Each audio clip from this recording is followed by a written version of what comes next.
Fancy winning this Octal C15 Pro mobile phone? Watch this video to find out how.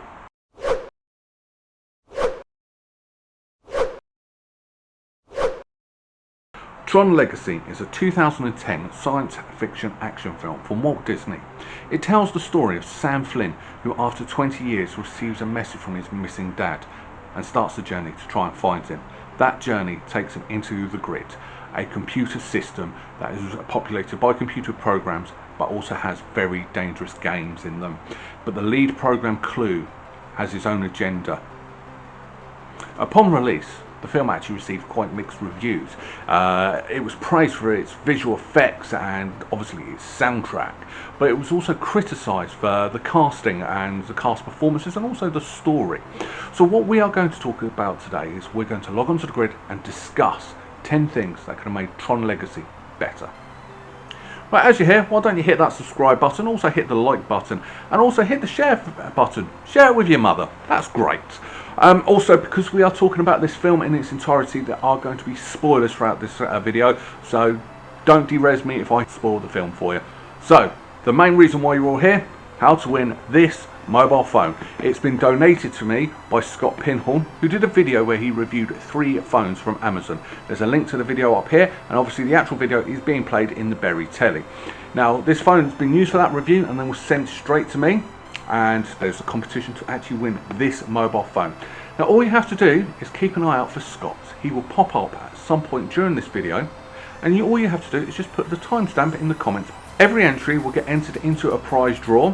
All entries must be in before Monday the 25th of May, and I will do a prize draw live on my Facebook page on Wednesday the 27th of May. So all you have to do is just put a timestamp in that draw, and that's all you have to do. Now, it is only open to residents of the UK, because obviously I've still got to send it, so what have you got to lose? It's not going to cost you any money, so enter in and see what you think. But let's crack on with today's video. Number 10, 3D failure. So when this film was released, it was at the tail end of the 3D craze that every film had to be in 3D. And because it was at the end of that craze, it was sort of like interest was waning a bit. Not many people were that interested in 3D film. And it didn't need to be. The way this film's been shot, you can watch it on a decent 4K telly and it looks amazing without the 3D special effects. So it didn't need to be. I mean, the amount of marketing Disney did in this film, and also the original film had this big cult following, so it would have done well enough without the 3D fad. Number 9, Jeff Bridges' face. So this film's been out for about 10 years at time of recording this video, and the technology for de-aging people's faces is not that good still. Back then it was even worse, and it just, Kevin Flynn just looked appalling. Now, going on about Clue, it sort of worked, and I'll explain why later on in this video, but for Kevin Flynn it didn't work at all, and they are 2 separate characters. Now, this technology does work if you're only taking about a few years off, like Samuel L. Jackson in Captain Marvel. It worked then, but that's probably the only example I can think of. If you know of any examples, leave in the comments below. But the whole facial de-aging thing, it doesn't work very well. Number 8, Grid entry. So in the original Tron, when Flynn entered the system, it was awesome. You could see the laser demacrizing every little part of him before he got absorbed digitally into the computer system, and it looked awesome, and even today it holds up. That's how good that part was. Now in Tron Legacy, Sam Flynn accidentally turns the laser on, it's about to stop, and then you just get a warping effect and he's there. Strange enough, this is something the original did a hell of a lot better. Why couldn't we have something just like that? Number 7, Cillian Murphy was here. Yep, you heard me, Cillian Murphy was in this film. Yep, the same Cillian Murphy from Peaky Blinders and loads of other big blockbuster action films. And he has a cameo, an uncredited cameo in this film. Not being funny, but he was the second biggest star in this film. Only person bigger was probably Jeff Bridges. If you're going to get an actor of that caliber into this film, you're only going to give him a cameo? Hell, why not stick him in the Grid as a computer program? That would have worked. At least do something with him, not just have him in a blink and you'll miss it scene. Wasted opportunity there. Number 6. White PVC. So after Sam enters the grid, but before he enters the game, he actually has all of his clothes removed and replaced with a new uniform. I don't have an issue with that. My issue is with the costumes from the 4 women who actually dress him. It didn't look quite right. The whole white PVC. It's in a computer program, everything's supposed to be perfect and it looks perfect. You don't have like these little bulges you get on clothes anyway. You would be better off using whatever they used in like Star Trek The Next Generation first 2 series, where the uniform was perfect each and every scene. Something like that on those 4 women would have looked so much better than the whole PVC look. Number 5. CGI's too good. So, as a lot of regular viewers of my show actually are aware, I'm not a huge fan of green screened CGI. CGI should be there to complement, not replace. Now, in this film, obviously, because it's inside a digital world, it had to be CGI'd, it had to be green screened. So my take isn't actually on that. My take is it's actually too good. It's in a computer system. It wouldn't look lifelike the whole time. It would be a little bit digitalized. Now, this came out in 2010, which was around about the PS3, Xbox 360 era. So the graphics for this film should have actually been on par with those consoles, maybe a little bit better, more what we've got on the PS4, Xbox One nowadays, but not lifelike perfect. Now, earlier I did say about Jeff Bridges' face and the whole de-aging. This is what I mean, it worked on actual Clue, because obviously it looked computer generated, so it worked. But I think they should have done that with every actor who was actually playing a computer program in the grid. The vehicles, just tone the like goodness and awesomeness down a little bit to make it more looks like it's in a computer game. Something how the original Tron did, it looked like computer games from the 1980s, and it worked perfectly. It was brilliant. But in this film, the CGI was just that bit too good. Number 4.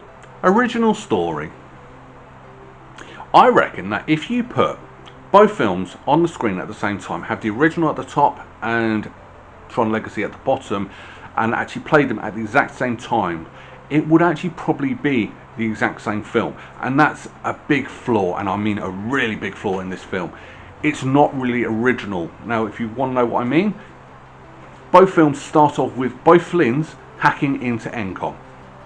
Both films get tricked into actually entering the computer system. The main story follows 2 men and a woman.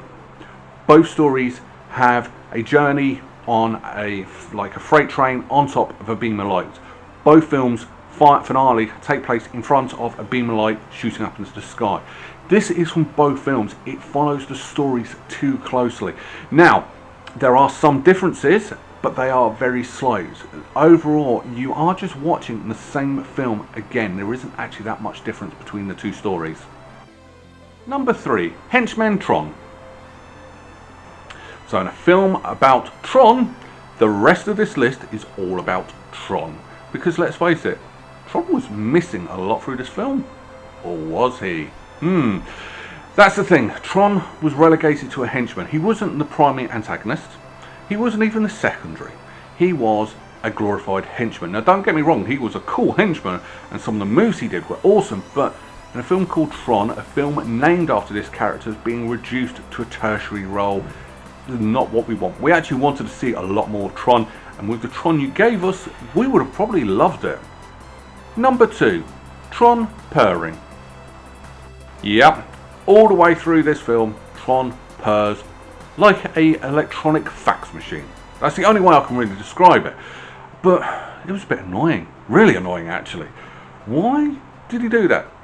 Not actually explained in this film. It's all it's explained. His programming was rewritten, but that was it. Now, I know there are tons of theories out there, but none of them have been officially confirmed, and none of them are actually in this film.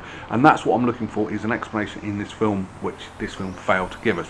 Now, if you do have your own theory about why Tron was purring all the way through this film, leave them in the comments below, because I would love to hear your theories. I'll probably end up asking tons of questions about your theory as well. But yeah, Tron purring all the way through this, it was really annoying. Number 1. Turning Tron. So throughout the whole film, Tron is referred to as Rinsler. And that's all you know. You don't actually know it's Tron until about the final third act of this film, which is fine. I do have a problem with that. I do wish Tron had a bigger role. But the biggest flaw they had with Tron is, obviously he was a bad guy. He was turned into a bad guy by Clue. Now, right at the end of this film, he broke his programming and turned back into a good guy, which was awesome. I loved that. But you could have done one thing just to make it that little bit better.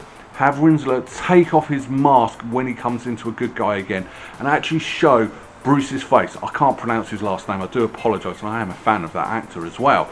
But yeah, have it off. Use the same de-aging techniques. It would have worked inside the grid. See Tron when he's a good guy. It just would have added that little bit of depth to that character. Final thoughts. Right, I'm going to do this ordering slightly different today because I am going to start off with the best thing about this entire film, and that was its soundtrack, done by Daft Punk. Oh my god, this soundtrack was awesome. In fact, I loved this soundtrack so much. It is the only original soundtrack I have ever bought from a film. Ever. In fact, before recording this, but after watching the film, I went to the shop. I was listening to the soundtrack on Spotify. It's just a brilliant, and Daft Punk outdid themselves. This is probably the best music they have ever done in their careers, and they have done some fantastic songs. But yeah, the soundtrack was absolutely amazing. The visual effects, although I have said the visual effects were too good, they were still absolutely amazing. And if it wasn't for the fact that I think it should have been a little bit too good, I wouldn't have actually said anything about the CGI, because they were fantastic. Most of the costumes were fantastic. Everything about this film was brilliant, and it was action-packed, it was fast-paced, and it was a very moving, telling story between father and son, especially when they reconnected. The biggest criticisms of this film, from the actual critics, as I said, was the casting and the performance of the cast. Now, I can see where they're coming from, but I do disagree. I thought the acting wasn't actually that bad. It wasn't fantastic, it wasn't bad. The chemistry between the three main leads was awesome, and that's what you want in a film like this. Chemistry between the leads, and this film had it in abundance. It was fantastic. And obviously Martin Sheen steals every scene he is in this film, and he is only a secondary character, yet he's acting like the show's about him. Fantastic. Now, the story, yeah, that is the biggest flaw with this. The fact that it's not original, it follows the original too closely, and that is off-putting. That being said, it is a lot more faster paced, and it's a little bit more action-packed compared to the original, but it was still too close, and that's the thing I am going to knock it down for. But overall, this is a really good, enjoyable, fun film to watch. So much so, I'm actually going to give this 8 out of 10 berries. It is a good film. I know critics sort of disliked it, but it did make a lot of money. Fans of the original loved this film. It was fantastic. But what did you think? Did you enjoy this film? Am I being overly nice? And do not say anything bad about the soundtrack. That's off limits, because I will argue with anyone who says the soundtrack is bad for this film. But yeah, what are your thoughts? Leave them in the comments below. And also, did you see my friend Scott put the timestamp in the comments below to try and win this mobile phone here? But other than that, thank you very much for your time, and I'll look forward to seeing you next week when I'm doing a film that's completely different from any film I've done, because it's been requested by my girlfriend's daughter. What have I let myself in for? So I look forward to seeing you next week, next Sunday, 6 PM. Bye bye.